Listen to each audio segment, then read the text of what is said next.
Pessoal, continuando nossa aula de História dos Hebreus, já falamos acerca da transição do período dos juízes para o período da monarquia.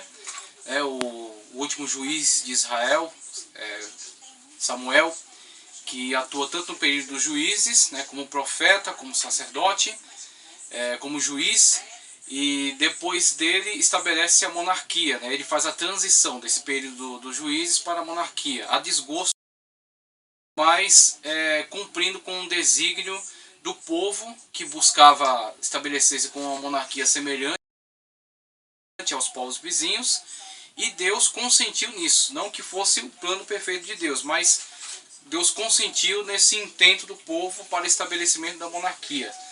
Samuel deixou muito esclarecido para eles qual seria o peso que haveria para a nação em demanda do estabelecimento da monarquia, o que acarretaria para eles enquanto peso de impostos, de trabalho forçado. Mas o povo quis estabelecer a monarquia, principalmente por causa do fracasso daquele sistema, em virtude da desobediência, da falta de compromisso deles com a lei, com o pacto que eles haviam firmado com Jeová. Então, diante desse fracasso, há o estabelecimento da monarquia. A transição desse período dos juízes para a monarquia é o período da mudança de governo das mãos de Samuel, que foi um dos juízes, para Saul, que é consagrado então por Samuel, por esse juiz, esse profeta, é consagrado o primeiro rei de Israel. Então Saul estabelece uma monarquia que acaba sendo breve, em virtude de problemas pessoais, de defeitos pessoais do próprio monarca. Esse monarca acaba atentando contra o código de Jeová, atentando contra a lei de Jeová. Quando ultrapassa os limites da sua alçada, o monarca não poderia oferecer culto, por exemplo, não poderia oferecer sacrifício a Jeová.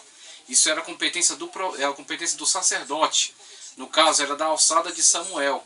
E Saul, diante de uma situação, acaba transpassando esse tabu, essa barreira, essa limitação, e com isso põe fim ao seu reinado. Com esse problema e com outros problemas também, que foram visualizados pelo historiador bíblico no livro de Samuel e de Reis. Então, passada a monarquia de Saul, como Samuel mesmo diz para ele, Jeová rasgou de suas mãos a monarquia, Saul não consegue estabelecer o que chamamos de dinastia.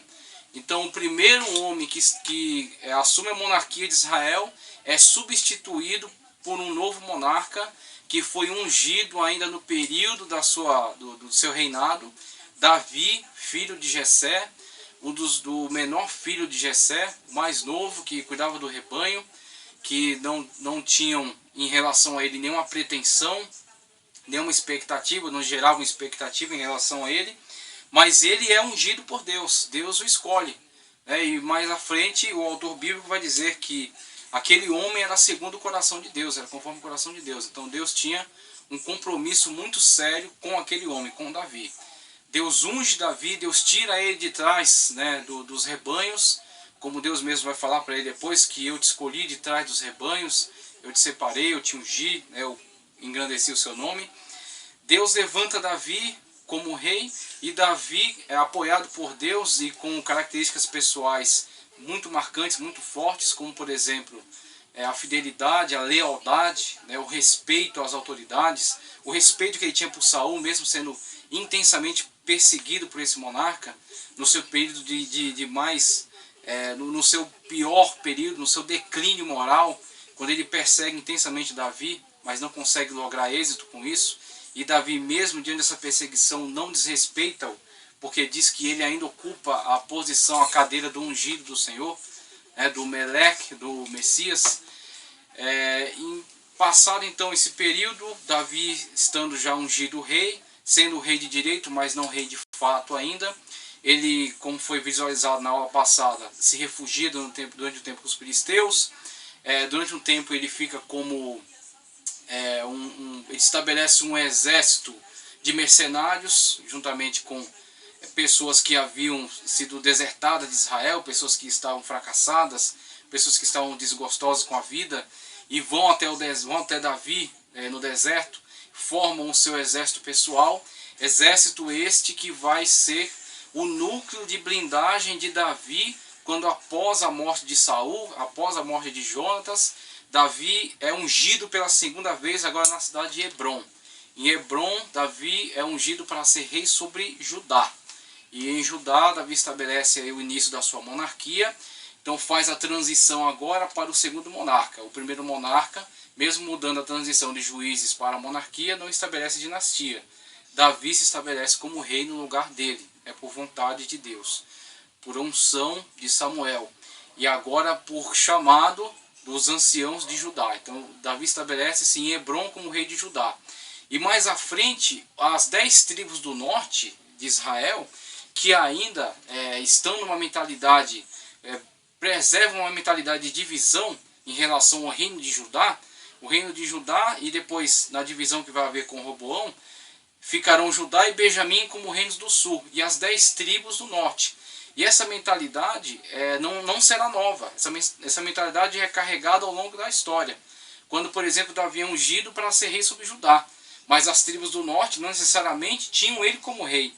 Eles vão ter Davi como rei na situação em que o filho, ou um dos filhos de Saul, tenta se colocar como rei, como monarca, só que ele não recebe apoio, ele é abandonado, inclusive pelo o capitão do seu exército, e ele é morto. Então as tribos de Israel colocam Davi como seu monarca também, estabelece então uma unificação. Israel é unificado sob a égide da monarquia davídica.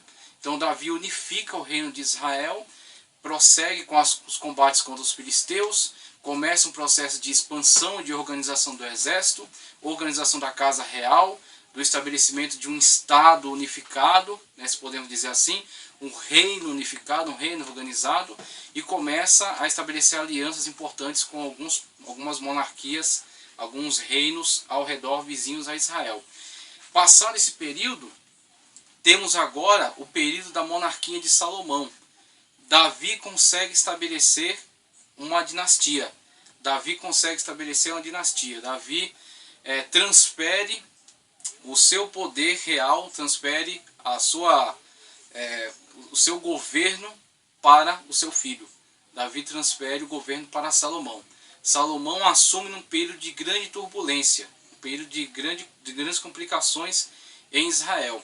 Mas Salomão, com o apoio de Davi, com o apoio do profeta Natã, com o apoio de Batseba, sua mãe, e com o apoio do sacerdote Zadok, consegue se estabelecer no poder. O reino de Salomão prospera. Salomão é um grande administrador, estabelece muitos pactos, muitas alianças. Mas o problema de Salomão é que para o estabelecimento dessas alianças, há também um comprometimento do seu próprio caráter, da sua própria pessoa. Porque nessas alianças estabelecidas com diversos povos ao redor, Salomão casa-se com muitas filhas de reis de países estrangeiros, que vão compor o seu harém e vão trazer para dentro de Israel os cultos pagãos. Então muitas deidades pagãs que serão adoradas em Israel serão consequências das alianças políticas firmadas entre Salomão e esses diversos monarcas, esses reis, pequenos reis, ou reis de países importantes, como por exemplo o rei do Egito, que casará sua filha com Salomão e dará em dote a esse casamento, pela sua filha, a cidade de Gezer, que será dada a Salomão como presente de casamento pelo rei do Egito, uma importante aliança. Mas por outro lado, a idolatria entrará em Israel e mais ainda, a idolatria envolverá Salomão de tal modo que ele se perderá nesse contexto. Então podemos analisar, fizemos essa análise num contexto geral, e mais especificamente agora tratando acerca de Salomão, podemos ver que Salomão consegue expandir o reino de Israel. As fronteiras de Israel não serão tão grandes quanto foram no tempo de Salomão, só serão futuramente, no período escatológico, no período em que Jesus vier estabelecer o reino na terra, os 1000 anos do reino de Cristo na terra, e então Israel terá toda a expansão para a qual foi projetado, que foi proclamado por Deus, por exemplo, a Abraão. Mas o período de Salomão é um período em que Israel prospera, em que Israel tem suas fronteiras alargadas, em que Israel domina os povos que estão ao seu redor, fazendo-os vassalos, e mais do que isso, estabelece importantes alianças políticas colocando outros povos estrangeiros em aliança consigo, em compromisso consigo. Irão, rei de Tiro, o faraó do Egito, né, com o qual estabelece uma aliança política importante. Tá? Então Israel consegue expandir suas fronteiras, organizar a sua nação. Salomão empreende importantes construções, empreende um importante sistema de impostos. Inclusive, Salomão estabelece uma divisão de 12 regiões administrativas que estão dividindo o território de Israel, das tribos do norte. A tribo de Judá não é incluída nessas divisões. Ela não é contada, porque é o lugar onde está a capital, é o lugar onde está estabelecida a monarquia. Está isento de impostos. As tribos do norte são divididas. Salomão respeita de uma certa forma, também não especificamente, mas respeita de uma certa forma as divisões das tribos, e estabelece regiões administrativas que serão governadas por líderes tribais e pagarão impostos à coroa, sustentarão a monarquia, sustentarão a administração do reinado de Salomão, com altas cargas de impostos, pesadas cargas de impostos. Impostos pagos em espécie, impostos pagos por meio de produtos da terra. Inclusive, há uma rotatividade em que cada região administrativa dessa sustentará o Palácio Real durante um mês. Há também o fornecimento de homens para o exército e o fornecimento de homens para o trabalho. O trabalho escravo tem o fornecimento de homens dos povos autóctones da terra, ou seja, os povos que restaram dos cananeus. Os cananeus que não foram completamente dizimados, que restaram em alguns enclaves da terra, são feitos escravos, no sentido de trabalho submetido a trabalho de escravidão, sem quaisquer salários, né, sem quaisquer benefícios, direitos. São escravos simplesmente, não estão cobertos pelas garantias da lei. Somente em algumas questões de humanidade, em algumas questões de descanso do sábado, mas são submetidos à escravidão porque são povos que haveriam de ser submetidos ou à escravidão ou à morte, né, pelo próprio mandamento de Deus quando o povo entrou na terra. E outra situação é a situação dos israelitas, que tem que fornecer homens para trabalhar nas obras ou no exército, mais assalariados. Tá? Então Salomão alcança toda essa magnitude, no sentido de receber tributos dos estados vassalos, por exemplo, os edomitas, os amonitas, os filisteus, são povos vassalos de Israel. Os árabes do deserto são povos que pagam tributo para Israel. Israel, mesmo que Salomão não administre diretamente esses povos, Salomão recebe deles tributo que alimenta os cofres públicos.